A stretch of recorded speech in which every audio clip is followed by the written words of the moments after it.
Hello. Buenas tardes. Un privilegio estar aquí con todos vosotros, pero me voy a expresar en inglés, en mi lengua materna. I'm from Great Britain. I live in Barcelona in Catalonia, so I love to come to Colombia for political stability. It's really nice. But I work with a company making citizen tech, but that's not what I'm here to talk about, but rather about rituals. And the reason is that I've been the last about 2 years or a little bit longer researching and trying to write a book exploring the evolution of any type of system of consensus or agreement. Not democracy, there's plenty of books about that already, but just about all the different ways historically and even with animals that some group are able to achieve an agreement without either splitting or fighting. And what happened was, while researching this, I came to Colombia. I started interviewing especially traditional society, indigenous tribe chiefs, asking about their systems and learning about their systems for making collective decisions. And I kept bumping into ritual again and again and again.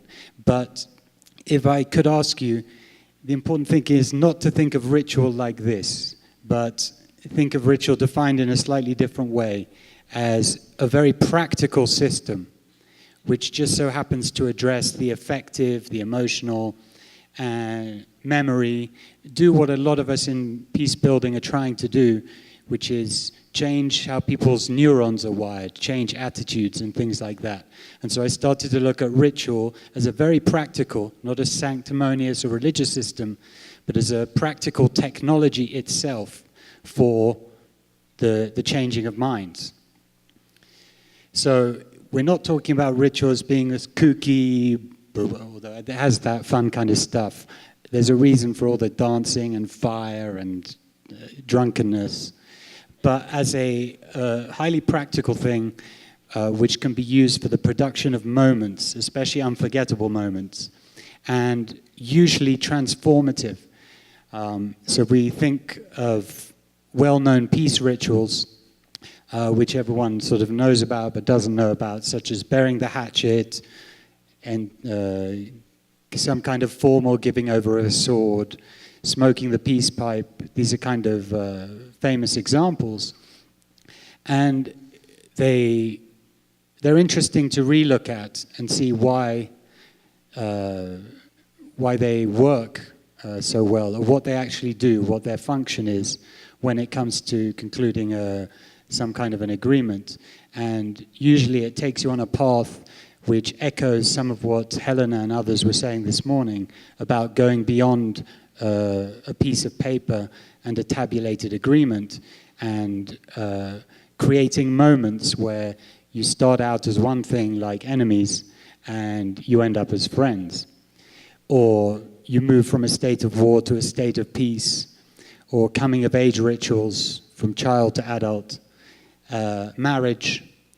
And in fact, marriage is a really interesting example, because it's something most of us know about. It may not seem like there's a strong relationship between war and marriage, but there is, it's a really good example of the things these rituals can do in peacemaking or conflict resolution.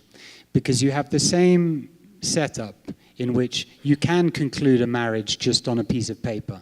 So it has a legal, logical element which is there, and that's all great. But the other thing, the reason we don't, well, how many people are married? And did any of you do your entire marriage on the internet, online? The chances are is probably no. Someone did, that would be amazing. But the reason is obviously because when you have a marriage, you create a moment witnessed by the community where you walk into a room as one thing and you walk out as another thing. And there are many different ways of doing that. The same applies to coming-of-age rituals. But it's important because what rituals are really well able to do is make it very hard to deny something. They're very unambiguous. You're unlikely to go to a wedding and go through all that rigmarole and then think you've been to a birthday party or be in any way confused about what's taken place. And in fact, you've participated as an audience member or as a friend. And that's another thing that's typical of rituals is types of participation that are much more varied and imaginative than what we call participation when we're just involved in negotiation and voting and things like that. So that's the great thing about coming of age or a marriage ritual. So, and I'd just like to mention a couple of other interesting ones which I've come across in talking to some of the different traditional societies. One thing was, as soon as I asked, I spent a lot of time here with the Arahuaco people in the Sierra Nevada. When I asked them, and many others, how they make their collective decisions, it was completely natural for the person who is explaining me to start by drawing a little picture of the room in which the decision takes place, which was repeated also when I talked to tribes from the Amazon and other places like that. Now, if you ask someone from New York how his society makes decisions, he's unlikely to start drawing a picture of the local government office or anything like that. But in these more closer communities, that awareness of how important the space is for conducting the enterprise of creating an agreement is very, very obvious, is very natural. And I think it's extremely worth looking at.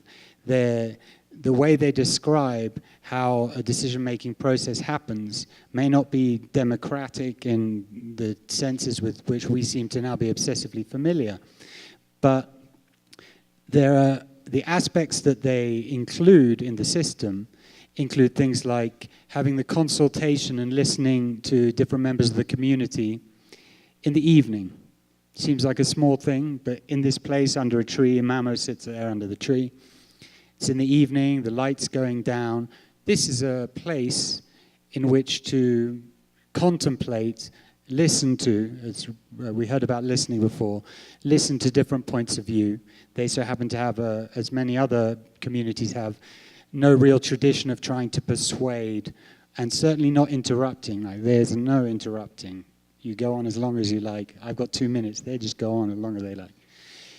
And the idea is not to suggest that they have ritual in their decision-making process and we don't. This is my decision-making chamber from my country. You know, who's the crazy ritual people? This is set up in a way that you can see what it's set up for. It's set up for confrontation of voices. And there's some great things in the old-school British rituals as well. But it's just pointing out that they're really worth thinking about.